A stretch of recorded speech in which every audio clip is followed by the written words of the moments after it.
I grew up on a cattle ranch in Midland, Texas, and my father was a really good horseman, and he loved the ranching, and he was also a businessman. He did a lot of other things besides the ranch. And then my mother, her father was a rancher in northern New Mexico, and she grew up on that ranch, and then after the war, somehow they met and married, and they ranched up in New Mexico when they first got married. But then he wasn't happy with what just the way that it was very quiet and didn't make as much money as he expected. So he had a banker that he was dealing with, and the banker said, "Midland, Texas is where you ought to go." He says that's a booming area, it's an oil town, and so he packed the family up and moved down there and went to work, and we acquired a little ranch down there, about 11 square miles, and it was a great way to grow up. And then I went to, this was in 1968 when I started high school, so I ended up going to a military school, New Mexico Military Institute in Roswell, New Mexico, and because I had planned to go into the Army. Figured I would. My dad was a vet, and when you finished at NMMI, you could go in as a second lieutenant, or you could go ahead and finish your bachelor's on contract with the Army, and then go make captain. So I was shooting for captain. But my freshman year at NMMI, which I was a second classman, well, it was 3 years of high school and 2 years of college. Well, that's when they started pulling all the boys out of Vietnam. And so I decided that the military wasn't for me. And so I went home, and I had started playing polo at NMMI. And so they had a club in Midland, and I used to take the ranch horses up and play, and we finally converted them all from quarter horses to thoroughbreds, and it was just something that I just really developed a passion for. And I told my dad that I finished at Texas, and got my bachelor's, and told my dad I wanted to be a professional polo player. And he says, "Well, how do we do that?" And I said, "Better horses and lots of practice." And so he helped me, and I ended up playing polo until actually I moved to Culver. And my motivation here was I had married and had 2 young boys, and it was time to get those boys an education, and I saw this interviewed at the horsemanship department, and it looked like it was a special place, and it certainly was. And now both of my sons went through the summer program and the winter school. I have an engineer that works for Exxon, that's my youngest son, and then my older son is an MIS over at the Braun Corporation. So one went to A&M and the other one went to IUSB. And so it's been a real blessing for my family and myself. My father was in the Texas Sheriff Posse, and I had a little paint horse that I rode, and he would lead me down the road, and I'd wear Levi's and a white shirt, and I had a sheriff badge and 6 years, and we would ride in parades together. And then my father trained horses to pull a buggy. And so he collected some buggies, and we used to go on rides and those things, and thoroughly enjoyed them. But once I started playing polo, that was my early memories, like you asked. But when I started playing polo, he got me a couple of horses that were seasoned polo ponies, good horses, 2 good, really nice horses. But I needed 6 horses, so we started buying young thoroughbreds then, and then he helped me learn how to train horses to turn and how to stop, and then through my time as a polo player, I learned how to teach them how to get used to the mallet and do the bumping and get used to the game. It takes a lot of practice and a lot of training to get a horse that'll play the game. And he was a big part of he was the part of my education with horses. So how did you get started playing polo? Was that something? Well, they had polo at New Mexico Military Institute, and that's I was looking for something, and of course the stable just drew me there. And in fact, when it was, it's actually older than Culver, MMI is, and it was a cavalry school also, and they had a beautiful stable, but it was more outdoor than our stable that's geared more towards the type of winter climate that we have here. Yeah, yeah. So you played polo at NMI. Well, how was that transition for you when you were growing up to go to a military school? Well, you know, I think I was 15 years old, and you know, it's hard. It's hard, but they keep you busy. And it was, like I say, it was a real military school. It was, I mean, all those kids were planning to go to the Army, and there weren't that many adults and staff. It was mostly run by the first and second class, which were sophomores and freshmen in college. And so it was basically run by the students. I mean, truly run by the students. But then overseers certainly were there. No, that wasn't a problem. Not really. It was, you know, it was. They just kept you going. They shaved your head. You ran everywhere you went. You sat at attention and ate square meals. You had study hall, which was just a blessing because they'd leave us alone during study hall, and we could, you know, we had to work. All of our instructors were World War II vets. Most of them had gone either to Annapolis, West Point, or the Air Force Academy or the Naval Academy. In fact, the last few years, the last 2 years I was there, Doc Blanchard was an Air Force colonel. He was a Heisman Trophy winner, and he was Mr. Inside, and he was my commandant. And his daughter liked to ride, and she was just really a nice lady. He was pretty special. He was a good guy, and we'd go when I was a first sergeant as a second classman, and then as an officer we were invited over to the commandant's house for a meal, and he had his Heisman Trophy in the window there. It's pretty cool. Yeah. So so you started playing polo there, and Well, it's if you like horses and you have the ability to ride and control a horse, well, it's just it's a sport that really gets in your blood, and it's also a sport I still play. I'm 67 years old, and I still enjoy the game, playing against the kids. And but the competitiveness and the travel, a lot of really neat places to go play, and the people are just a lot of fun. You have that one thing in common that they all love, and then they had some really fun tournaments and just. But the main thing is you got to really like horses to do that, and because it takes good horses and it takes a lot of training, and unless you have the money to just pay somebody to do all that for you, well, I think that takes a lot out of it. Well, it certainly handicaps your ability if you don't just ride all the time and practice and then study the game and make sure your horses are fit like an athlete and healthy, and then being able to play and not injure your horses, which is really pretty easy if you just play by the rules. And but there's something about that game that when kids start playing it, boy, they want to do it. And we have a high number of kids that we start playing polo here at Culver that don't even look at schools that don't offer polo.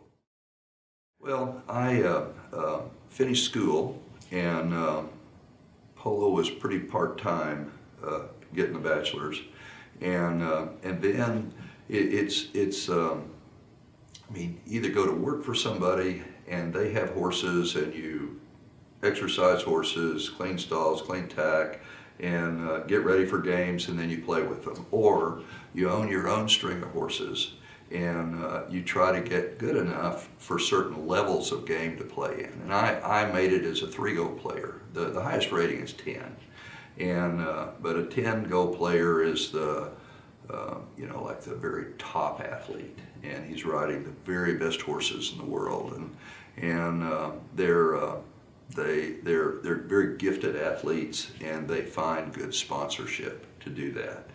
And I was at the lower echelon of the polo. However, when I went to Santa Barbara as an independent, I'd get picked up every tournament, every weekend, and we usually ended up in the finals on Sunday. And what I enjoyed was keeping my handicap lower and being a better player than my handicap, and that kept people wanting to play with me. And so it worked out really well. Plus, I had polo ponies that I played for 10 and 12 years. And then I would reluctantly replace them with a younger horse. And most of the pros that play, they go through horses every year. They play them so hard, and you know, it's the win the game. The horse is just not much different than your stick you're holding. And to me, I always had a passion for my animals because I worked so hard. I was so proud of them. And then plus it taught me a lot about care of horses, and I think my father had a lot to do with that also. But I see that here.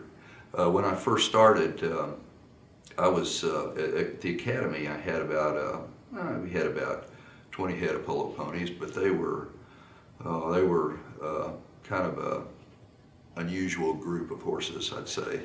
And I think there was one that I probably would have used in my string that qualified. But I worked on them and rode them and played with the kids, and they improved,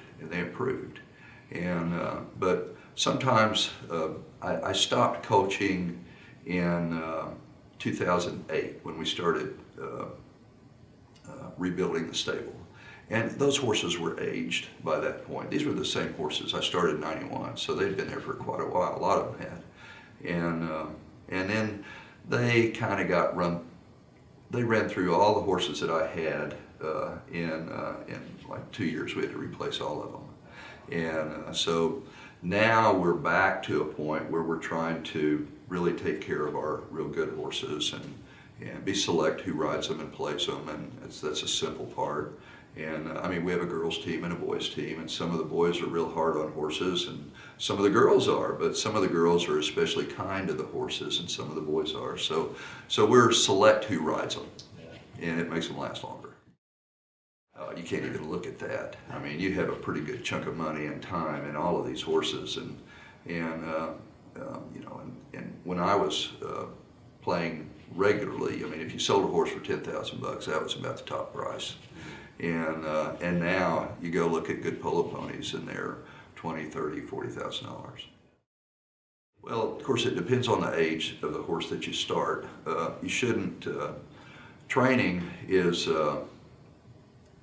Well, I tell you, when I first started, we were buying race horses off the track that didn't make it, and I'd train them and work them in, try to work them into my string, and I didn't. You know, maybe 2 out of 5 would work, and that's being kind, because they either had injuries that you find out about later, or they were abused, and that makes them difficult to work with also. And about I forgot the year, but I finally had one of my very best polo ponies that I ever had. I found his father. And then there was a guy in Midland that we played with that had won best playing pony in the U.S. Open like 3 years in a row. So I went and bought 2 mares off of his ranch, and then I got the stallion of my favorite horse and bred them, and I finally got a stud horse out of it. I mean, that took 3 years, because they carry a colt for 11 months, and then you got to wait another 2 years before you can ride them or break them or breed them. 3 years. You should wait till they're 4 or 5. And so when I started a breeding program, and I finally started getting colts old enough that I had started from scratch, well, they were the best horses I ever had. It's a lifetime commitment to do that, and I spent my youth doing that. And I was 38 when I came to Culver.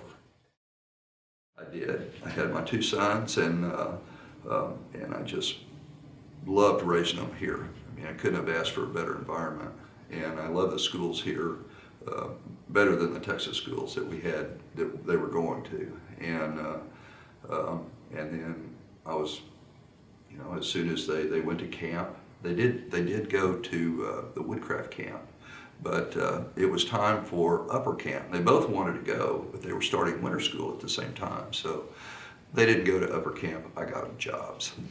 And that was probably the best education they got. Actually, I did start doing clinics and coaching players. I was a clinician. And fact is, I was out in West Texas, and a lot of clubs, nobody wants to take the time to teach. And I just saw it as another way to, make a few bucks, a little grocery money, and I enjoyed doing it. And I had nice horses for students to ride. And then the USPA contacted me, the United States Polo Association, and so I started going around and doing clinics for them. And then in '91, I had done a clinic for a group, and one of them was a Culver grad, and they said, Culver's looking for a polo coach, and so I said, yeah. And so just got rid of him and didn't think anything about it. And then Trudy Hall, the lady that was the dean of faculty, called me that Sunday night when I was at home, and she had gotten my phone number from the Polo Association. And she asked if I'd come out and interview for the polo coaching job, teaching equitation. So I came out, thought the place was great, thought it'd be a good place to get my kids educated, even though they were 5 and 7. And it turned out to be a real good move.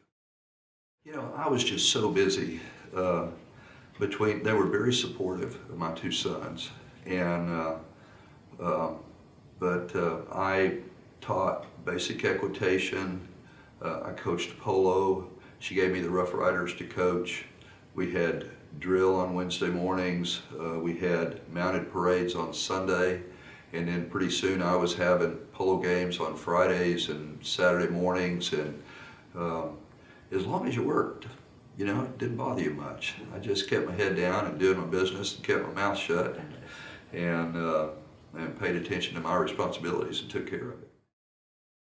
All right, how was that? I worked with a lot of younger students, and we got along really well. Plus, I'd get out and I'd ride with them. I didn't just sit in the middle of the arena and preach. I mean, I'd get on a horse and we'd work a little while in the arena, and then we'd go outside and we'd hit the woods. And I just loved doing that. And the kids did too. So I felt like you give respect, you get respect. And that if you show them what you know, what you're doing, and what you're preaching, you get a pretty good results from it. So so how long were you coaching then? Well, in '95 I became the director, and I still taught, but by '96 it was quite a bit for me doing the teaching, which I missed, but I still coached the polo. But it was nice to be able to more or less take charge of the herd, and horses I knew. What we did was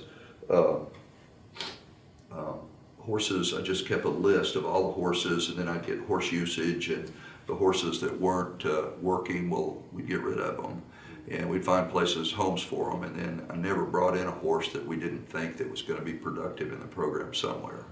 And that's been a big part of it. And now, of course, it's been 28 years, but even after about 20 years, I think I had 2 horses left from the original herd when I started. And we have a really nice group of horses over there. Plus, I've got a real good team of people in the stables that we micromanage. And they understand it. We just let them know how much time we've got to do this and this, because we have certain things that have to be done on a daily basis. Those horses have to be clean, the stables have to be clean, and the horses fed and cared for, and then it's a show place for people to come in and see. So it's a real big responsibility. And then the budget's pretty easy to maintain. Mr. Buxton was really helpful in getting the budget to where we weren't just skimping on anything, to where we could take care of our business and not worry about going over budget. That's helpful. It was good, and I was a business major, and I always had to budget. You know, being a polo player, when you have a lot of money, you got to learn how to budget to make it last till the next bid comes in. And so it was a good education. Did your coaching philosophy change over the years? Did you notice? Not really, anything change? not really. I tell you, my equitation improved. You know, it improved. I learned as much as I could. The lady that hired me brought in some clinicians, and then I had Sarge Hudson was still here, who was an actual command sergeant major in the cavalry, and he gave me some lessons, and there were a lot of things that I understood why we did things, and I did things that I didn't even realize I did do, and so a lot of things worked, and a lot of terminologies of ways of putting it into words and demonstrations of how we get these kids to learn to ride. So it's been a real good education being here. Not to mention, like you were saying, learning to work at this school.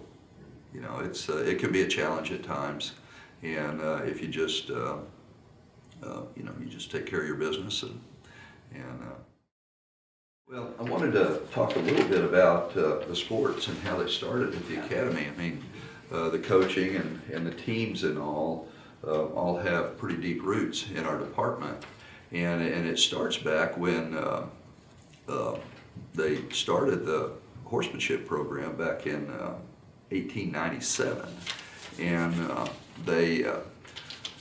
let's see, Henry Harrison Culver was looking for students. He built these buildings and he wasn't filling them up, and his wife, in fact, found out that a military school in Missouri had burned down, and she said, "You get a hold of that man and tell him that you've got the building and he's got the kids, and we need to get this place going."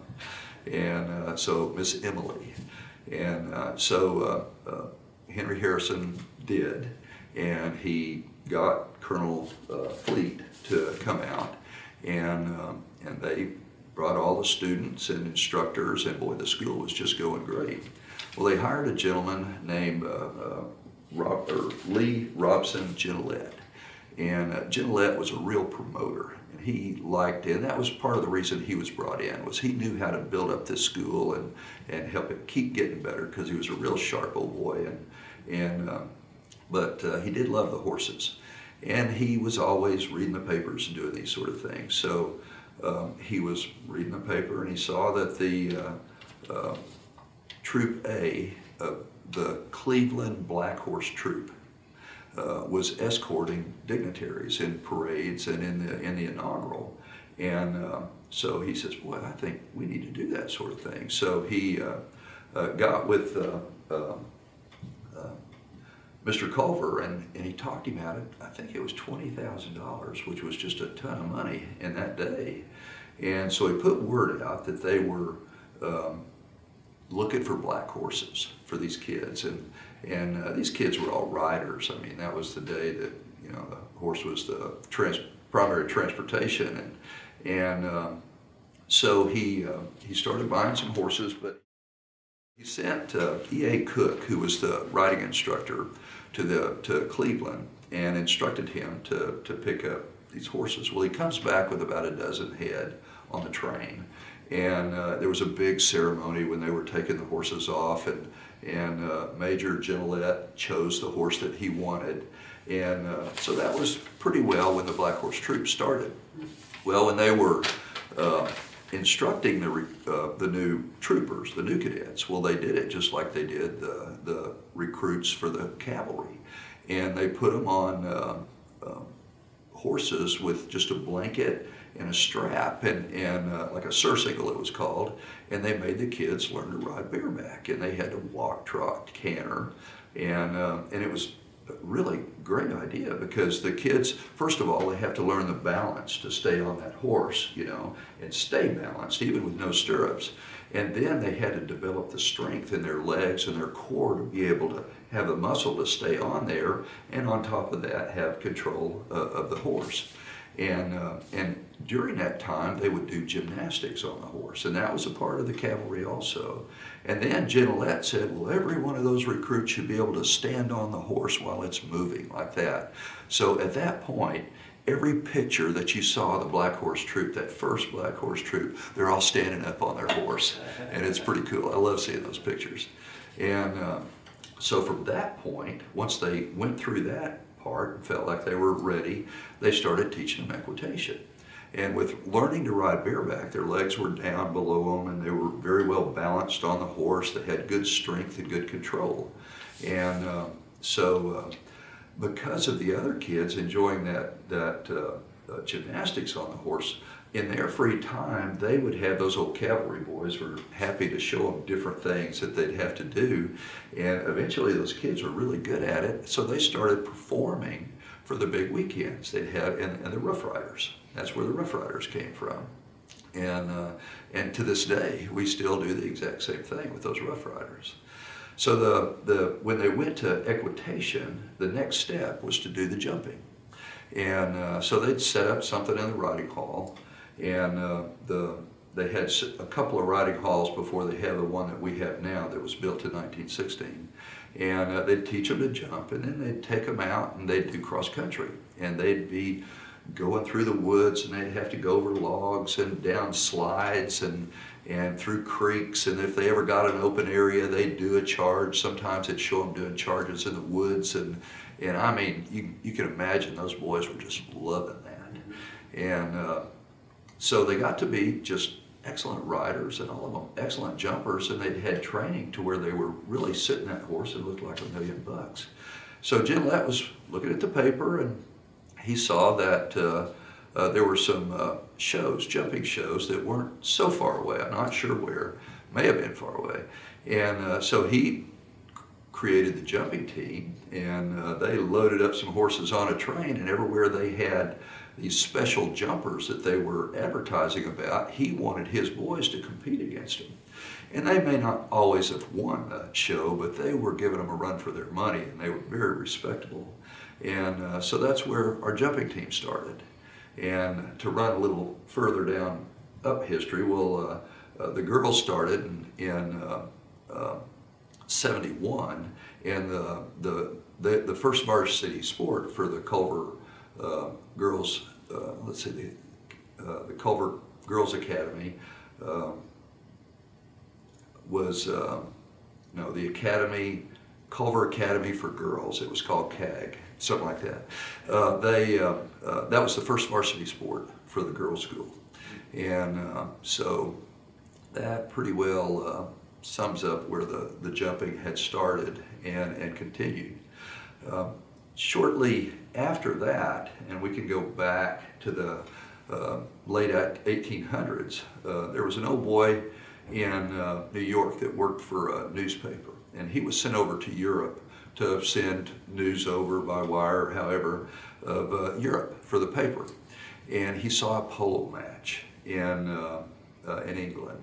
And it didn't originate there. It originated in Indochina, and I think the English picked it up in India. But still, this old boy got all the equipment, and he got the rules, and he brought it back to the United States, and it was pretty easy to organize a match and learn the rules and all. So he organized the first polo game in New York.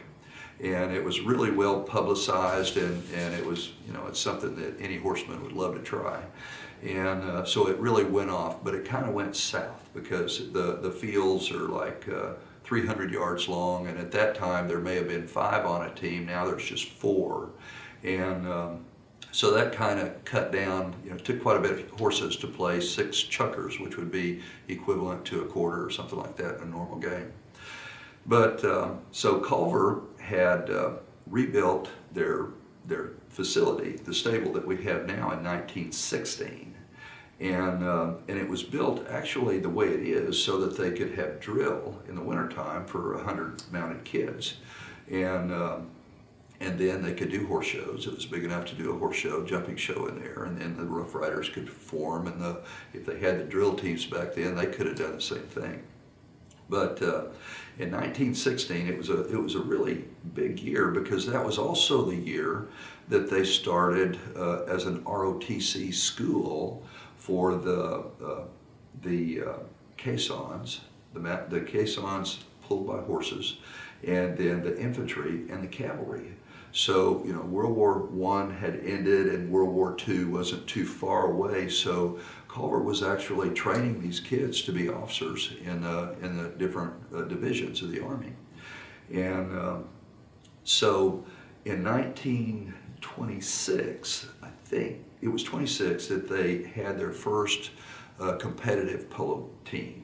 And they had an armory over in Chicago. There were a lot of armories that the cavalry had built in the northern states, just for the same reason, so they could do drill and train their soldiers. And they were perfect places for polo games, because they came out with a new game. They redid the rules to where there were only 3 on a side, and the ball, rather than being about the size of a baseball, made out of bamboo root and you know, a wooden ball. And but they came out with a leather ball that was inflated like a soccer ball, except it's only a little bigger than a softball. And so that's when the game really started for the interscholastics and the intercollegiates. And a lot of the schools that, especially on the East Coast, had developed polo teams, and the kids had, you know, they all rode in those days, and then what families did have polo, their kids wanted to play it also. So that's when the interscholastics started, and then it lasted until the war years, and then all the sports stopped, and because most of the men were gone, and then after the war it started back up. But around 1948-49 was when they disbanded the cavalry, and so that was when the old cavalryman that was the director of horsemanship, they hired a gentleman, Colonel Kitts, who was a former Olympian, and he had won a silver medal, a bronze medal in dressage, and so big deal. But the kids, he said, we're gonna teach these boys proper equitation, so they'd expound on riding like a dressage rider rides, and the kids reneged on it. But it only took a couple of years to get rid of the old kids and bring in the new that only knew Colonel Kitts, and it was a real blessing for the department. It went in 1916, when they started the ROTC, our department became the Department of Cavalry. And then in 1949, when they disbanded the cavalry, that's when it became the Department of Horsemanship, like it is today. And so as far as the polo went, it got, the jumping has always been, you know, we put on shows and we go to shows, and always very respectful competition. And the polo got really strong in the 60s, 70s, and 80s. And during that time period, I think the school won about 11 national championships. The difference is there weren't a lot of polo players, a lot of teams in the interscholastics especially. So when they would go to a tournament, sometimes there would be but one team or 2 or 3 teams. And in fact, in 1972, when I was a freshman at NMMI, Culver came to Roswell and played the national tournament down there. Of course, they beat us pretty good. There was a family of Oppenheimers and other players that were really good players, and the ages of the 3 brothers lasted through the 70s, and then in the 80s they got a lot of good players out of Chicago, and they picked up quite a few national championships. And during the time that I started in 91, the girls started playing polo in 89. And then we had a couple of girls, 3 or 4 girls that were pretty good when I started. And so I had the girls team and the boys team, and we'd go to these, and at that time, like we'd go to either Cornell or UVA, and they'd have both the boys interscholastics and girls interscholastics at the same week. And that was nice, other than they were a handful. But we always did really good. We'd make it to the finals, and then we'd just just lose it at the end of the finals, and I did that like 9 times. And then finally in 2000, I had a girls team that was really good, and we won the national championship that year with my girls team, but never won it with the boys. And but it was really exciting. And those are things that have just been so much fun, to make it fun to work at that department. And some of the other things that we have, with our department that makes it as an athletic sport is even the Black Horse Troop. I mean, it's you got to develop muscles and core, and to be a leader, you learn to ride carrying the lance or the flags and the inaugural. But they don't get to travel except once every 4 years because it's so expensive to travel with the horses. And we have the honor organizations for the boys. For the troop is the Lancer platoon, and for the girls' school it's the Equestrians.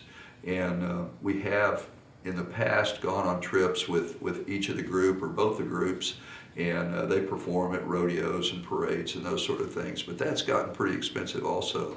I did it 15 years ago. We took them both to the Indy 500 parade, and it was a $10,000 day.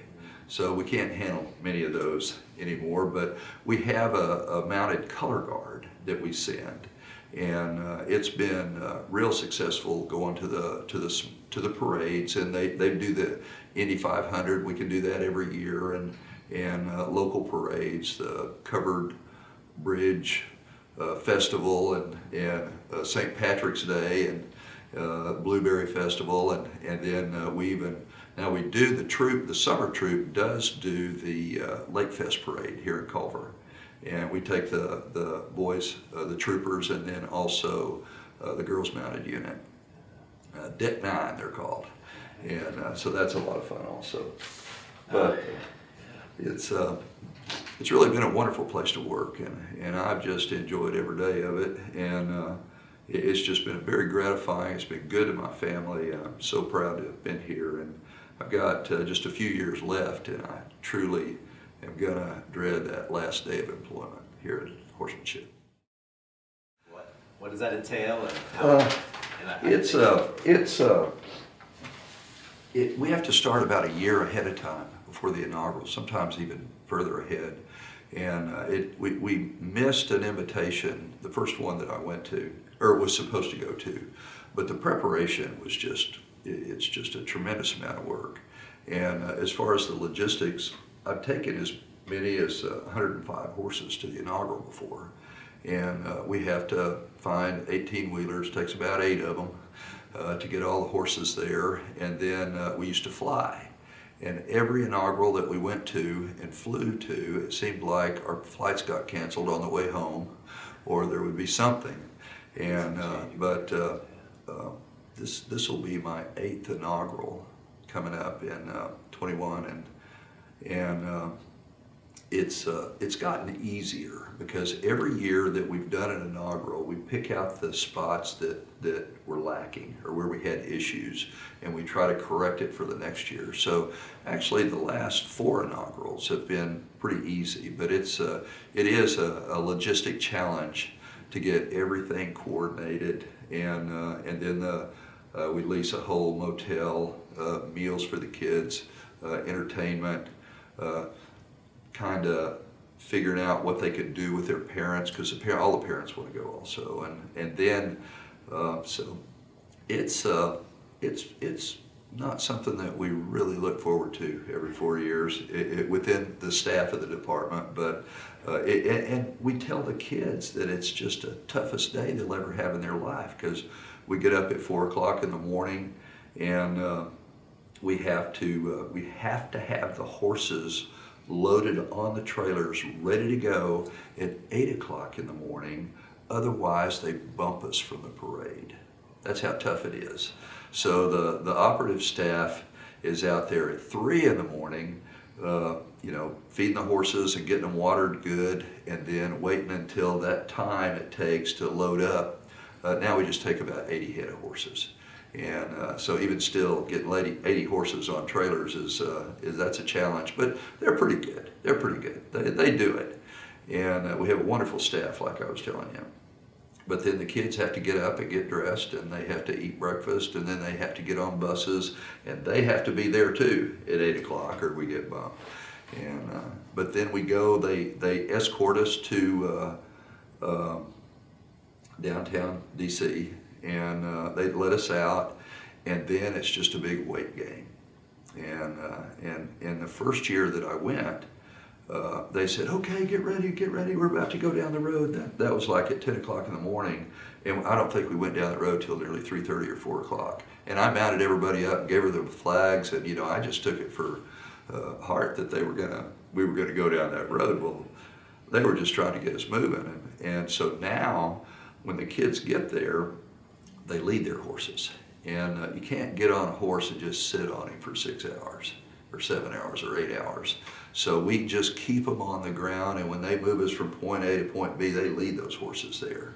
And then it's not until we know it's right there at Pennsylvania that we're going to go down the road that we mount the kids up, get the girths tight, get them happy, give them their flags, get them where they're supposed to be, and so that they're ready to fall right in. And I mean, it's just every bit of it is seems like it's challenging, but when you get down the road, I rode in the first four that I went to, and that was a lot of fun. But when there were issues, it was hard, and I ended up getting in the ranks and holding horses down that were scared, and going through the parade. I did that a couple of times, in fact. And I found that it's much easier to be on the ground to cover issues with the kids. So now we walk with the students, and that gets a little tiring. I had to lead another horse through the last time, but I tell you, when you get through there and you see the president and the first lady, and most of them stand up and they salute as the Black Horse Troop goes by. And that's pretty cool. It's pretty cool. It's a memory that they'll remember that forever. And there's always the protests. They really haven't come until the last few, and then things that kind of make it exciting, but it always ends up good. Well, this will be my 8th coming up. I've been to 7. I've been to 6. I prepared for 7. And then this will be my 8th. So I've dealt with, but getting ready for it, that's just like going to one. That's the biggest part of the work, is getting the kids acclimated to their horses and carrying the flags and staying in formation. Well, there's really, it doesn't take that many.